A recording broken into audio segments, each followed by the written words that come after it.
네, 안녕하십니까. 이재필입니다. 자, 날씨가 굉장히 많이 추워졌어요. 뭐, 어제도 추웠지만, 오늘은 어제보다 좀 더 추운 것 같습니다. 감기 걸리지 않게, 좀 조심하셨으면 합니다. 저 어제 뉴스를 보다 보니까, 그 수험생이 뭐 40몇만 명, 이렇다 그러더라고요. 그래서 갑자기 생각나는 게, 어? 야, 이거 우리 때 뭐 100만 명 이랬던 것 같은데 뭐 이게 그렇게 줄었나 하고 한번 찾아봤어요. 찾아보니까 제가 71년생인데요. 야, 제일 많이 태어났네요. 지금 1차 베이비붐, 2차 베이비붐 이렇게 돼 있는데 1차 베이비붐 세대가 뭐 60년대부터 해서 쭉쭉쭉쭉 해서 1차 베이비붐 세대에 가장 많이 태어난 게 1967년생이 한 98만 6천 명 정도 되고요. 2차 때가 더 많이 태어났네요. 2차 베이비붐 때가 이 100만 명 넘은 해가 3개 정도 있네요. 저보다 2살 많은 69년생이 100만 5천 명 정도 되고요. 저보다 1살 많은 70년생이 100만 명 정도 되고, 제일 많이 세상에 태어났네요. 71년생이. 102만 명 정도 되고요. 71년생이. 그 다음 뭐 72년생부터는 좀 줄었네요. 72년생부터는 95만 명, 뭐 이렇게 96만 명 이렇게 돼서 그 뒤부터 좀 이렇게 줄었는데, 요걸 보고 제가 그런 거를 한번 문득 떠오르는 게, 뭐 이거 뭐 사람 수, 태어난 수, 이거를 얘기하려고 한 건 아니고요. 한번 머릿속으로 이 차트를 한번 그려봤어요. 그래프를. 자, 그러니까, 뭐 계속해서 저 60년대부터 계속 이렇게 치고 올라오다가 또 줄었다가 다시 고점 찍고 또 밀렸다가 뭐 이런 그림이 나오는데 저 71년이 고점이었죠. 근데 이게 한번 이렇게 꺾어지더라도 저 72년생이 95만 명 정도 됐었는데요. 또 73년생은 그거보다 좀 많아요. 이런 거죠. 제가 어제도 이 차트를 보면서 좀 말씀드렸던 게 그런 걸 말씀드렸었어요. 전고점 뚫고 쭉 치고 가는 그런 시장 같은 경우는 그림 좀 어제 그림 한번 그려볼게요. 자, 이렇게 전고점 뚫고 쭉 치고 가는 그런 어이고 이게 키보드가 다른 거네요. 안 나오더라. 자, 키보드를 좀 바꾸겠습니다. 이게 무슨 키보드가 되게 좋아요. 이런 쪽은 그냥 들었다 놨다 막 이렇게 하면 되니까. 자, 이런 거죠. 어제 이렇게 쭉 치고 올라가는 그런 시장 같은 경우는 꺾여도 이렇게 꺾이지는 않는다라는 말씀을 드렸었는데, 이 시장뿐만 아니라 세상 이치가 다 그런 것 같아요. 이 인구를 한번 보다 보니까 60년대부터 베이비붐 세대 이렇게가 쭉 이렇게 이런 형태로 올라와요.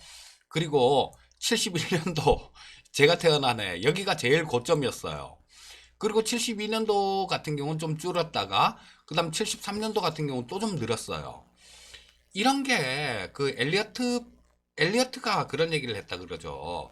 엘리어트 파동 이론에 보면 엘리어트가 자기는 이유는 모른대요. 근데 뭐 상승 5파 하락 3파 이렇게 진행이 되고 뭐 이거는 자연의 이치다 뭐 이런 얘기를 하고 주식시장에서도 피보나치 수열 이용해 갖고 목표치 뭐 이렇게 설정하고 그런 것들이 있는데 이 차트 같은 경우도 그렇다고 제가 차트를 신봉하거나 맹신하거나 그런 사람은 아니에요. 근데 이런 부분들을 봐도 인구를 봐도 그렇더라고요. 한번 했다가 그냥 이렇게 꺾이진 않고 쭉 갔다가 했다가 다시 좀 올라왔다가 꺾여도 이렇게 꺾이더라고요. 자, 요게 73년이에요. 그리고 난 다음 이렇게 쭉 빠지는데 이런 것들이 그 얘기를 하고 싶은 거예요. 시장이 이렇게 쭉 이렇게 지금 이런 장이잖아요. 고점이 어딘지 그걸 예측을 하려고 하지 마세요. 예측해봤자 안 맞습니다. 안 맞아요. 오늘이 고점이 될 수도 있고 뭐 한 달 뒤가 고점이 될 수도 있고 뭐 1년 뒤가 고점이 될 수도 있고 그래요. 지금 같은 경우는 이렇게 쭉 가는 시장이니까 이거를 또 그냥 이 화면을 틀어놓고 했네. 자, 그래, 이렇게 쭉 가는 시장이니까요. 여기서 고점을 뭐 얼마다 이렇게 예단할 필요가 없습니다. 아까 말씀드렸잖아요. 60년대생부터 이렇게 쭉 이렇게 이런 형태로 올라오고, 71년생, 저랑 똑같은 나이대죠. 제가 71년이니까. 자, 그 고점을 찍고 좀 밀렸다가 73년생 좀 더 올라왔다가 이렇게 빠졌어요. 거의 대부분이 이렇습니다. 주식시장도 마찬가지예요. 가다가 지금 조정받는 거 이런 거 겁낼 필요가 없다는 게 이런 거 되돌림 파동이 한번 나옵니다. 그렇기 때문에 어디가 고점이다 뭐 이런 것들 뭐 미리 걱정할 필요는 없다라는 그런 얘기를 좀 해드리고 싶었어요. 이 뭐 인구 뭐 이거는 한번 부동산 관련되는 그런 문제도 있을 거고 그래서 한번 봤는데 뭐 이런 결과가 나오네요. 그리고 이건 부동산 얘기까지 하려 그러면 안 되겠죠, 제가. 또 시간도 없고, 다음에 시간 될 때 그 인구 관련해 갖고 뭐 그런 얘기를 한번 하면서 뭐 다른 부분들도 좀 말씀드리도록 하겠습니다. 자, 뉴스 간략하게 한 번씩 짚어볼게요. 자, 민주당 쪽에서 좀 대선에서 이겼으니까 이제는 그 전에는 양보를 못하는 거였는데 조금 양보를 하려는 것 같습니다. 자, 펠로시가 9천억 달러 정도, 그 정도 부양안을 갖고 이렇게 협상을 한다라는 그런 얘기를 했었죠. 맥코넬, 맥코넬 그 공화당 상원 원내대표죠. 이분 같은 경우는 민주당의 부양책 입장 전환은 굉장히 긍정적인 신호다. 이런 얘기를 했고요. 뭐 5천억 달러 부르고 있는데 이 전문가들 같은 경우는 뭐 한 중간쯤 7천억 달러 선에서 합의가 되지 않을까 뭐 그런 얘기를 하고 있습니다. 자, 그리고 이 미국 같은 경우는 우리나라하고 좀 틀리죠. 우리나라 같은 경우는 그래도 인정이 좀 통하는 그런 사회이기 때문에 월세를 못 내면 뭐 그래도 조금은 봐주잖아요. 근데 미국 같은 경우는 그냥 바로 나가야 된답니다. 그래 지금 이런 것들 때문에 12월 말까지 근데 바로 쫓겨나는 사람들이 워낙 많을 테니까 이거를 6개월 동안 유예를 해줬어요. 근데 이런 부분들이 연기가 안 될 경우에는 뭐 해결책이 안 날 경우에는 지금 집에서 쫓겨나야 되는 당장 쫓겨나야 되는 그런 사람들도 굉장히 많다 그래요. 아무래도 이런 것들 생각해 보면 더 늦출 수가 없겠죠. 자, 그래서 뭐 9천억 달러, 7천억 달러, 뭐 이런 부분들을 하더라도, 그래요. 어제 바이든이, 저도 그런 말씀을 드렸었죠. 바이든이 어제 한 얘기가 그런 얘기를 했습니다. 지금 부양책 하는 거, 그건 시작일 뿐이다. 이런 얘기를 했어요. 본인이 대통령 취임을 하고 그러면 또다시 그 부양책을 쓸 겁니다. 자, 그렇기 때문에, 요런 것들은 당장 급한 불을 끄는 그런 부분들이고, 뭐, 그걸 시장이 알기 때문에 좀 긍정적으로 그렇게 작용을 한 것 같아요. 자, 그리고, 좀 모더나 쪽에 백신이 17일 FDA 승인 후에 뭐 바로 접종할 수 있다. 뭐 이런 얘기를 했고, 글로벌 제약사들이 그런 얘기들을 하고 있죠. 백신 부작용에 대해서 우리한테 면책권을 줘라. 면책을 요구를 했습니다. 자, 그게 뭐 백신이 10년간에 걸쳐서 그렇게 개발되는 그런 물질인데요. 이거를 뭐 빠른 시일 내에 뚝딱 하다 보니까 이들 같은 경우도 아무래도 부작용에 대한 우려가 있는 것 같아요. 자, 뭐 일단 뭐 면책 요구를 했고 각국 정부에서는 조금 이런 부분들을 조금 수용하는 그런 태도를 보이고 있습니다. 저 유럽 쪽 같은 경우도 조금 수용을 하는 그런 태도를 보이고 있고요. 자, 트럼프가 중국 공산당에 대해서 마지막까지 좀 때리네요. 저 중국 공산당하고 그 가족들에 대해서 미국 비자를 제한했습니다. 자, 그럼 공산당원이 중국에 한 9천만 명 정도 되는데요. 뭐 가족, 배우자하고 애들 이렇게 합치면 한 3명만 있다고 하더라도 관련되는 게 한 2억 7천 명 정도, 그 정도가 해당이 되겠죠. 자, 그리고, 이 문 대통령 같은 경우는 이 파리 기후 협정을 이행에 협력을 하겠다 이런 얘기를 했고요. 마크롱이 2050년도 탄소 제로를 지지한다 뭐 이런 얘기를 했어요. 자, 그리고 전체적으로 움직임 모습들 저 시장 움직임들 한번 짚어 보도록 하겠습니다. 보시면 여기 아시아권 증시 같은 경우는 조금 혼조권이었어요. 우리나라 시장만 굉장히 좋았었죠. 저 중국이 0.21% 정도 하락했고 홍콩이 0.74% 정도 상승 마감했습니다. 자, 우리나라 같은 경우는 코스피가 0.76, 코스닥이 0.92% 정도 상승했는데요. 자, 최근 들어서 체감 지수가 그렇게 좋지 못합니다. 시가총액 1, 2위, 뭐 코스피든 코스닥이든 시가총액 상위 종목들 이런 것들이 굉장히 강한 움직임이 나왔기 때문에 그 아랫단에 있는 뭐 중소형주 쪽 요런 쪽들 같은 경우는 그렇게 온기가 이렇게 비춰지지가 않았어요. 온기가 전해지지 않았습니다. 그래서 뭐 그런 경우가 굉장히 많을 거예요. 지수는 올라가는데 내 종목은 왜 이럴까? 이런 분들이 굉장히 많을 텐데 자, 요런 것들은 어제도 말씀드렸듯이 그 외국인들에 의해서 좀 주도되는 그런 시장이라서 그래요. 그러면 이런 시장이 계속 이렇게 될 것이냐? 그건 아닙니다. 종목들이 빠질 때도 그래요. 자, 먼저 빠지는 애들이 있어요.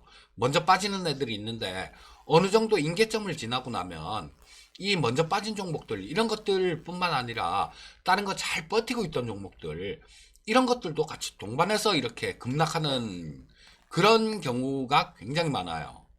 자, 오를 때도 마찬가지입니다. 쭉 이렇게 치고 올라가죠. 쭉 먼저 가는 것들이 이렇게 좀 쭉 치고 올라갔는데 그러다 보면 조금 있다 보면 지금 지수 관련주가 땡겼죠. 근데 이 지수 관련주가 뭐 계속 할 수는 없죠. 조금 뭐 쉬어야죠. 쉴 때는. 자, 그런 쉬는 움직임들, 그런 움직임이 나올 때는 또 나머지 개별 종목들이 굉장히 강한 그런 모습이 나올 때가 많습니다. 아마 이번에도 마찬가지일 거예요. 지금 뭐 다음 주가 선물옵션 동시 만기인데요. 다음 주 만기 지나고 뭐 빠르면 만기 전후에서 이런 쪽으로 조금 움직임이 매기가 이쪽으로 이동될 수도 있고요.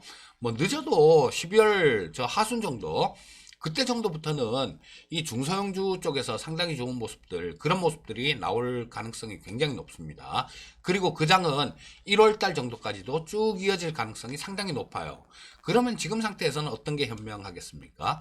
여러분들 뭐 저런 것들 뭐 지수 많이 올라서 대형주들 시가총액 상위 종목들 뭐 SK하이닉스 같은 것들 이런 것들 7% 8%막 이렇게 하루에도 이렇게 올라왔죠.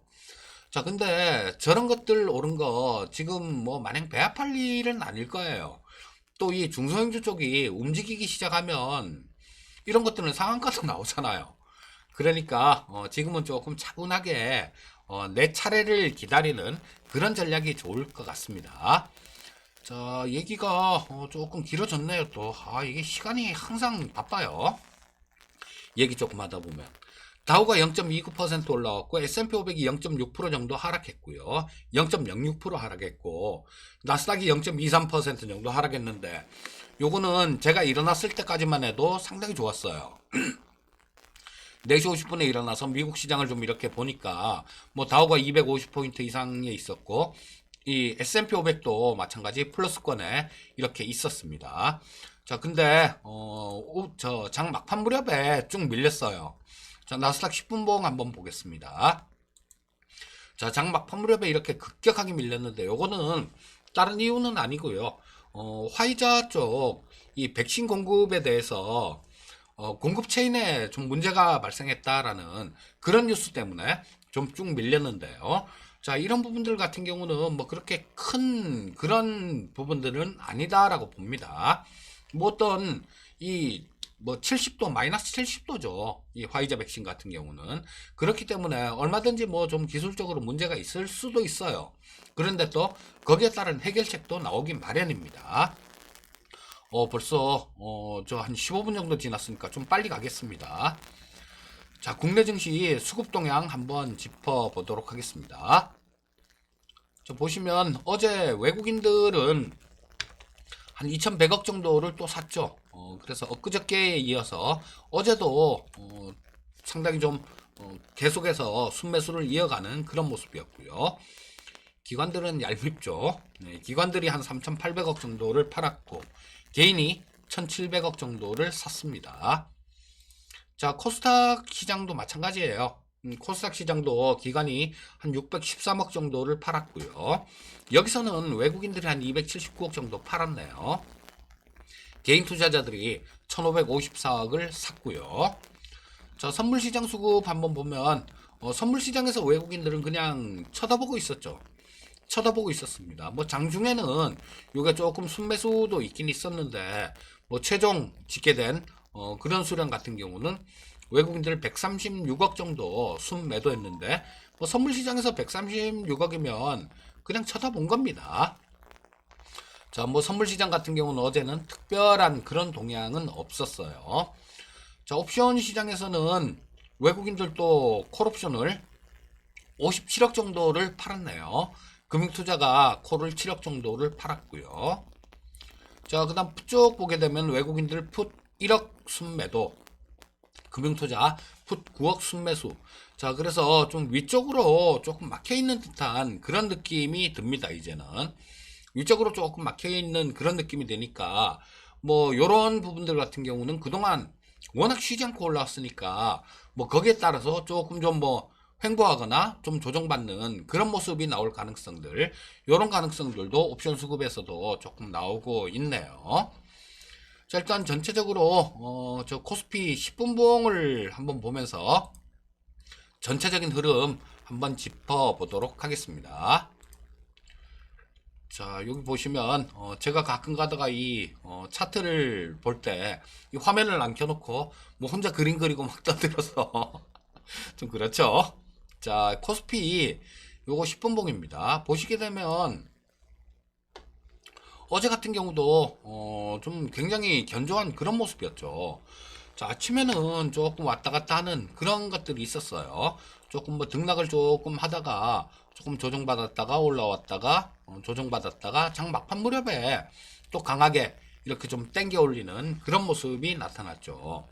자, 이게 시장이 장 막판에 끝이 살아있다라는 거, 뭐, 요런 부분들은 좋은 겁니다. 그리고 어제는 원달러 환율이 1100원을 또 붕괴를 시켜버렸어요. 1100원을 붕괴시키면서 또 뭐, 더 이상 이게 원달러 환율이 크게, 급하게 그렇게 크게 빠져버리면 좋을 건 없을 것 같아요. 뭐든지 원달러 환율은 그렇습니다. 이게 환율이 올라가고 빠지고 이게 변동폭이요. 이게 크면 좋지가 않아요. 왜냐하면 원달러 환율이 떨어지게 되면 외국인들의 자금이 유입되는 그런 효과는 나올 수 있습니다. 그런 효과는 나올 수 있는데 우리나라가 전체적으로 수출을 해서 먹고 사는 그런 나라기 때문에 아무래도 수출 경쟁력이라든가 뭐 이런 것들이 조금 떨어질 수는 있어요. 뭐 현재 수준까지는 뭐 괜찮겠지만 뭐 감내할 수 있는 그 정도 수준이겠지만 여기서 더 이상 급하게 이렇게 떨어져 버리면 이 시장도 조금 거기에 따라서 조정으로 갈 가능성도 있습니다. 뭐 하지만 뭐 지금 현재 상태에서는 일봉 보면서 말씀드릴게요. 아까도 좀 말씀드렸죠. 제가 갑자기 그 인구 뭐 몇 년도에 얼마 태어났는지 그런 부분 보다가 좀 말씀을 드렸었는데요, 잠깐. 자, 여기서 이게, 베이비붐 세대예요. 베이비붐 세대인데, 자, 쭉 이렇게 올라왔어요. 1차 베이비붐 세대 뭐 이렇게 돼 있다가 다시 2차 베이비붐 세대 이렇게 쭉 이렇게 올라왔습니다. 요게 71년생이라고 가정을 하더라도요. 71년생이 가장 많이 태어났다고 말씀드렸죠.